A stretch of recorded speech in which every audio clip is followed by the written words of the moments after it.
I'm your host, Brian Keating. I hope you're ready to settle in with an old friend of mine, Galileo Galilei. Picture this.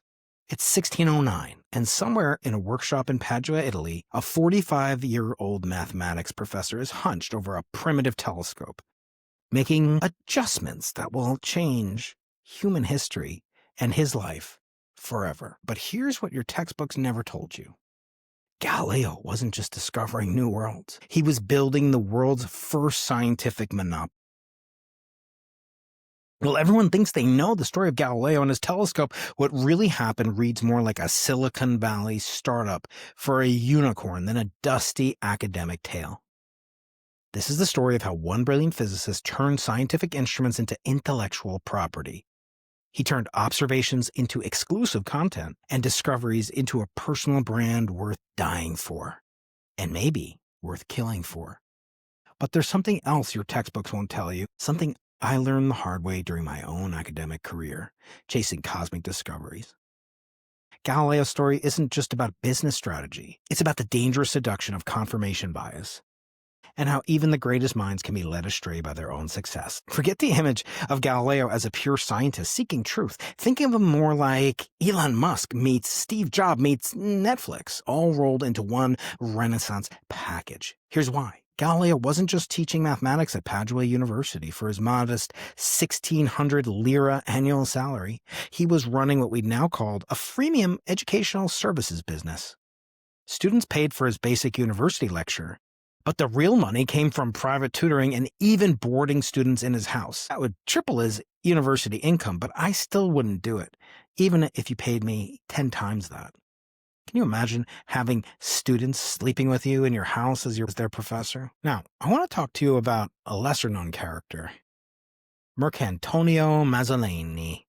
This former arsenal worker wasn't just Galileo's employee. He was his manufacturing partner, sort of the Wozniak to Steve Jobs' Steve Jobs. Together, they produced and sold about 1,000 lira worth of mathematical instruments annually. Compasses, protractors, slide rule prototypes. Galileo sold them all. And he didn't hesitate to throw in a couple of astrolabes and calculation devices at always a healthy markup.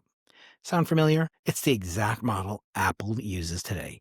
Premium hardware with exclusive software. Galileo wouldn't give away the hardware, he would sell it. And he sometimes wouldn't even sell it to you if he thought you were a competitor. He might let you look at the instruction manual, the PDF, but we always throw those away, right? As my friend historian Mario Biaggioli notes, Galileo was not just the name of an individual. He was a brand with an attachment of his name to a whole worldwide web of observations and operations. In Galileo's world, honor was money. Then the plot thickens. 1609, everything changed. Galileo heard rumors of a Dutch invention. A simple tube with lenses that made distant objects appear closer. That's all he had to go on. He didn't even mention the man's name, Hans Lippershey. But here's where the story gets interesting and where Galileo reveals his true character. He committed what we now call academic plagiarism, reverse engineering Hans's device, the Dutch design, without ever seeing the original. But here's the kicker. Galileo didn't just copy it. Within one remarkable week, he perfected it, increasing its magnification to 30 power from just a few, and doing what had never been done before, making a tripod. We take it for granted. But for Galileo, this stabilizing feature was what the original lacked, and it was part of the new killer app that made the telescope take off and change the universe as no device has before or since. The Dutch device was a mere curiosity, but Galileo's telescope was a scientific instrument. Now, here's where Galileo the chess master comes into account. His business instincts kicked in when he realized with ruthless precision that he could support his army of workers and students and mistresses and even children that were born out of wedlock, scandalously for the time in which Galileo lived. Most scientists would have shared their innovation freely, but Galileo did the opposite. He created artificial scarcity. When Galileo pointed his improved telescope at the night sky and discovered Jupiter's moons, he faced a critical choice. He could have A. published detailed instructions for telescope construction, B. Shared his instruments with other astronomers for peer review and confirmation. Or C. Option number 3. Create a monopoly through secrecy. Galileo would rush his findings into print, fearful that the discoveries published in Sidereus Nuncius, the Starry Messenger, would have sacrificed the discovery if not for speed. He had to be first to market. The market of ideas at first, and he knew the telescope manufacturing would come later, if at all. He was terrified, as many of my colleagues and I are as well, terrified of being scooped, of being beaten by mere minutes, hours. As documents reveal, he told the Medici he was already printing his discoveries when he was still observing and writing those discoveries, like the moon, the planet Venus, its phases, the rings around Saturn, all things that he had seen for the first time in human history. Imagine having your own personal, private Large Hadron Collider and making all those discoveries and picking the low-hanging fruit before you even told other people about it. Although the fruit was low, Galileo realized that others could pick it if they had heard about or were able to duplicate the telescope themselves. Unlike other inventors, Galileo withheld the reference standard by never disclosing his specifications or manufacturing construction processes. Think about that. He was essentially running a closed-source operation in an open-source Enlightenment world. Most brilliantly, he leveraged social media, well, sort of, social proof, through strategic endorsements. When Johannes Kepler publicly confirmed Galileo's observations without even having a telescope powerful enough to see it himself, Galileo used that to achieve something extraordinary. Social proof, credibility without replication. It's as if the CEO of Google, Android, or Samsung saw the latest iPhone 17 and was raving about it long before it was even for sale. The uncomfortable truth is that the story gets ethically murky, and that's where we see the first cracks in Galileo's scientific integrity. Kepler, arguably Galileo's intellectual equal, publicly supported Galileo's discoveries despite being unable to verify them. He put his own scientific credibility at risk for his friend, or what he hoped would be his friend. In gratitude, you'd expect Galileo to share a telescope or two with his buddy Kepler, right? Wrong. The emotional gut punch is that Kepler, tragically, if you read the letter, enthusiastically, if you will, wrote to Galileo that he wished for a telescope so he could, quote, anticipate you in discovering the satellites of Mars and Saturn, which he expected would be there by his numerical pursuits that had led him to predict the structure of the solar system, originally, you'll know, as a form of nested platonic solids. Complete nonsense, but it did lead him to correctly predict, for the wrong reasons, that Mars should have 2 satellites, which we do recognize it does, Deimos and Phobos, and Saturn should have many more than Jupiter would have, according to this weird mathematical Pythagorean numerology. Nevertheless, Galileo's response to his buddy, his competitor, was complete and utter silence. Mario Biaggioli notes that Kepler's use of the word anticipate as anticipated. He anticipated meaning to discover objects that Galileo could not. He wanted to scoop his master, his friend, his competitor. And that, according to Mario, drastically decreased Kepler's chances of receiving an instrument or even seeing it. Galileo was paranoid, and only the paranoid survive. You think about it. Galileo was willing to let one of Europe's greatest astronomers remain scientifically blind, rather than risk losing his competitive advantage, even after making discoveries, just the tip of which would have cemented his reputation in scientific history. But Galileo's masterstroke wasn't just technological, it was financial. He needed what we would now call Series A funding, and he found it with the Medici family. And Galileo didn't just discover Jupiter's moons, he named them the Medicean stars after his patrons, or so he hoped. Cosimo de' Medici. This wasn't scientific nomenclature. This was targeted as a marketing campaign. This is Chess Master 3000 level.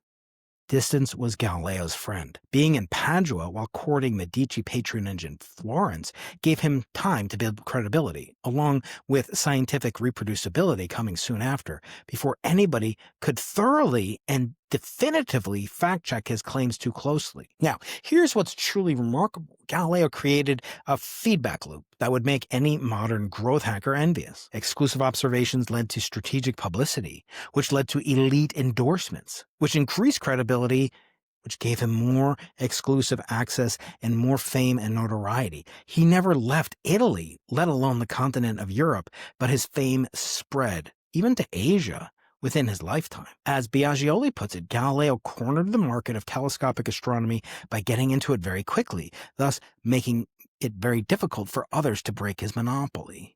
This is important. He picked those low-hanging fruits long before anyone could even get suited up with their apple-picking suits. I don't even know what you use to pick apples. Now, you might be thinking, this sounds like Galileo was more of a businessman, and a cunning one at that, than a scientist. But here's the paradox that destroys and makes that story, and makes this story of Galileo so compelling. His business strategy actually accelerated scientific progress. But it also set him up for his greatest failures. By creating artificial scarcity around his telescopes, Galileo ensured that his observations received maximum attention and that he had resources to continue improving his instruments. But the same monopolistic mindset would lead him to one of history's most instructive scientific blunders. When Galileo turned his telescope to the Pleiades star cluster, which you might call Subaru or the Seven Sisters, he saw something that transfixed him, a mysterious blue glow surrounding the 7 visible stars. Unable to explain it, Galileo made a hypothesis that would haunt his scientific legacy. He claimed the glow came from innumerable invisible stars, packed so densely that they appeared to be as one cloudy radiance. That's what the word nebula means in Latin, cloud. This wasn't just wrong. It was spectacularly wrong. The blue glow is actually dust and gas reflecting starlight, what we now call a reflection nebula. No amount of magnification would ever resolve it into individual stars, because the glow isn't coming from stars at all. But here's the crucial part. Galileo didn't make this mistake because he lacked intelligence or observational skill. He made it because he was trapped within the amber of confirmation bias. Having successfully used his telescope to support Copernican theory by demoting Earth from the center of the universe, Galileo became obsessed with finding more and more evidence for our cosmic mediocrity, the Copernican principle, or what I call the ultimate Big Brother syndrome. You're not that special. You're not that important. Nothing about Earth is unique.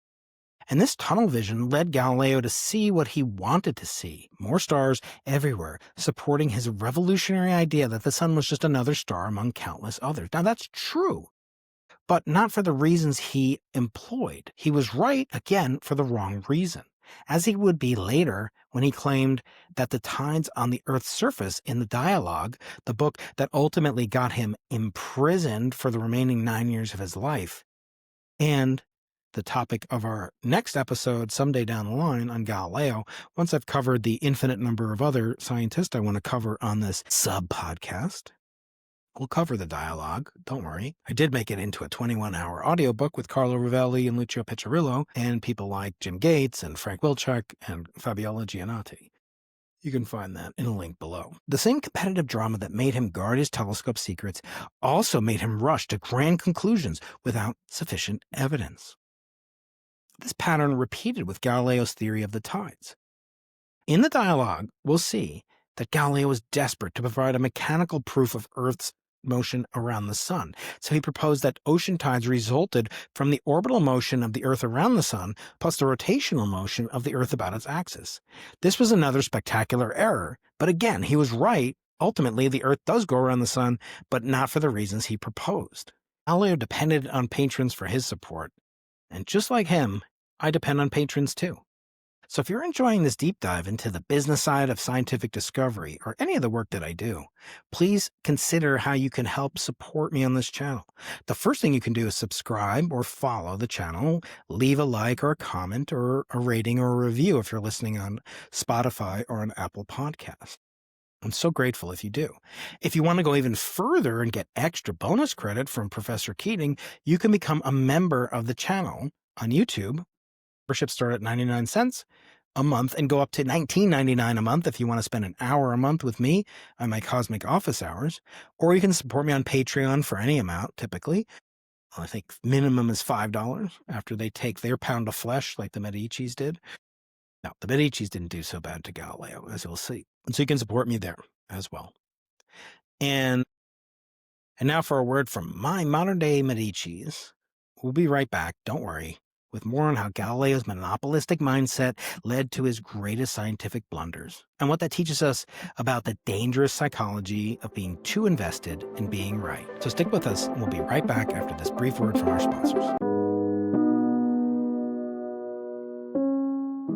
So we're back. And again, Galileo's mistake wasn't born of ignorance, but out of desire, out of passion, out of a deep-seated need to be right. He needed the tides to support the Copernican theory, so he made the evidence, the data, fit his conclusion rather than following where the evidence leads. And that's a lesson I teach all of my students, and I want you to think of too as you begin to think more and more scientifically. Now, I've spent decades studying the cosmic microwave background radiation and chasing discoveries that I had initially hoped would garner me a Nobel Prize. Now, Galileo was a member of a super prestigious society as well, the Academy of the Lynxes, the Linnaean Society, which still exists. When he was inducted into it, he gave one of my favorite quotes that, as a scientist, our job is to measure what is measurable and make measurable what is not yet so. Now, I understand Galileo's trap, confirmation bias, unfortunately, all too well. That same passion that drives scientific breakthrough discoveries can blind scientists to contradictory evidence. The same competitive instinct that made Galileo so formidable can also corrupt his judgment and our judgment too when we become too invested in our hypothesis, too invested in being right, rather than thinking of the ways we might be wrong. Here's what Galileo understood that we often forget. Great discoveries need great discoverers. And great discoverers need reasons to discover. His monopolistic behavior wasn't just about money. It was about survival in a world where scientific priority determined career viability. This wasn't an era of real tenure. I often joke that it was barbaric. It used to be possible for students in Padua to go on strike, and that would mean that the professor wouldn't get paid. And thank the Lord that now we've abolished that and induced one of the greatest inventions in human history, tenure. No, actually, I have a lot of problems with tenure. I actually don't think it's a net good thing, and I'll be talking about that in the future. Of course, you can say I'm pulling the ladder up behind me now that I'm tenured and I have a chaired position, but I felt this way for quite some time, that in the marketplace, just like Galileo's ideas were enough to secure him employment and patronage, so too should our ideas cause a market force to arise which would prevent a university from wanting to lose us financially and keep us on board. And perhaps getting rid of tenure would mean that we get more and more compensation. From Galileo's telescopic empire, we can extract 5 timeless principles. Speed supersedes perfection. Number 1, Galileo rushed publication of Sidereus Nuncius to secure his claims of priority, of being there first. In today's terms, ship the MVP, the minimum viable product, or polarimeter if you're me.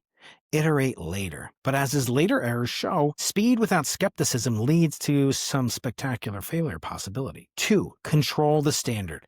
By never sharing the telescopic specifications or how to build it, and only sharing what he discovered with it, Galileo maintained quality control and a competitive advantage. Now, we can't do this in science, and we shouldn't do this. It's reprehensible. But back then, it was part of Galileo's purpose to secure a financial incentive to keep going.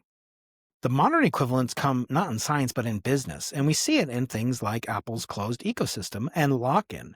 It's very hard to get my kids off of their iPads, all because I bought an iPhone 18 years ago. And that's locking them into technology because their father found it easy to live within Apple's walled garden than to explore other options when he got his first real smartphone. But isolation can also breed tunnel vision, and that's something you need to be quite aware of. Again, it's so hard to break out of these lock-ins. And so we need to recognize them before they come about. And as I've talked about on the main podcast with many guests, I'm worried we're doing just that. We're locking ourselves into a prison of GPUs plus LLMs in an effort to merely feed the beast of NVIDIA and ChatGPT as the first to market, picking all the low-hanging fruit of chatbots. But are we going to be a victim of their early success, missing out on the true inventions that could come if we just merely waited, paused, and reimagined how best to serve humans rather than to go to market and make the most money, as these companies obviously want to do. Okay, the next lesson, network effects beat individual geniuses. Kepler's endorsement was worth more than just additional observations. Galileo built strategic relationships before he needed them. As my friend Jordan Harbinger says, dig the well before you're thirsty, but choose collaborators who will challenge your assumptions, not just amplify your voice. We see that again with Apple, Jobs, and Wozniak. And we have to pay heed to the fact that Galileo might have discovered even more and been even deeper connected to the mathematical reasons behind the discoveries that he made. He never discovered the law of universal gravitation. He was on the right track, but perhaps with Kepler's help, had he not excluded him for fear and perhaps paranoia of being scooped, he could have discovered that some 40 years before Isaac Newton would do so. Next lesson, geographic arbitrage creates opportunity. Distance from Florence helped Galileo control his empire and the narrative. Does that remind you of anything? Perhaps remote work, anybody? But distance also prevents real-time feedback and collaboration that could catch errors early. He could have avoided the blunders of assuming that the tides were produced by the Earth's rotation plus revolution. We know now it's produced by the moon. He could have also avoided that the Pleiades and the universe contains only stars and nothing else within it.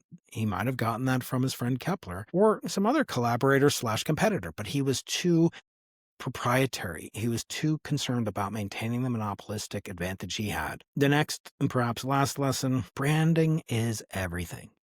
Galileo became synonymous with telescopic astronomy, with the scientific method itself. Personal branding predates social media by 400 years. But when your brand becomes tied to specific theories, you can sometimes lose the flexibility to admit mistakes. As late as 1632, Galileo was still obsessing over priority, remarking, "I would rather be the first and only one to make those claims, any claims about science, than have an understanding of them on its own." He wanted to be first. This wasn't just about scientific ambition.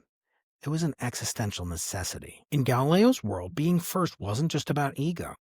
It was about survival, funding, and the ability to continue doing science at all. His monopolistic behavior wasn't a bug in the system. It was a feature, one that enabled revolutionary discoveries. But here's the uncomfortable truth that connects Galileo's era to our own. The same incentive structures that reward breakthrough discoveries also reward overconfidence, confirmation bias, and premature conclusions. The pressure to be first, to secure funding, to build reputation, those forces haven't disappeared. They've just moved from Renaissance patronage systems to modern grant committees and tenure reviews. So the next time someone tells you that science should be pure and free from commercial considerations, remember good old Galileo Galilei. Sometimes the most revolutionary discoveries come not despite business strategy, but because of it. But also remember that the same drives that enable breakthroughs can lead us astray when confirmation bias takes hold. It is a hell of a drug.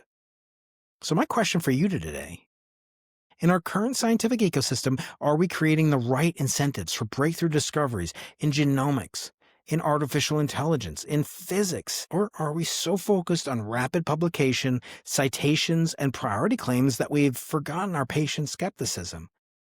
The only thing that can guard us from possibly failing in the future. Because here's what Galileo's complete story teaches us. Great discoveries need great discoverers, and great discoverers need reasons to discover, but they also need the intellectual humility to admit when they're wrong. Sometimes a little intellectual monopoly is exactly what the universe ordered.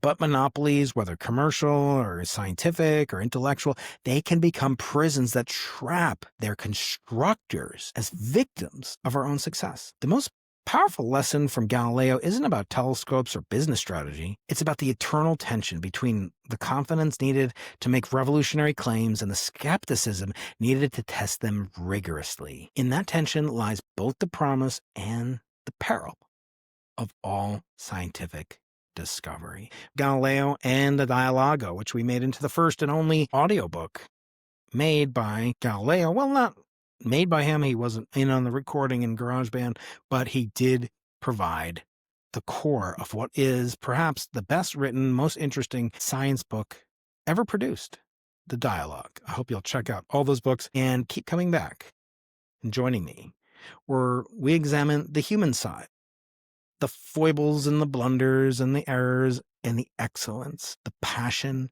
the curiosity, the breakthroughs, and most of all, the wisdom of history's greatest scientists. Thank you.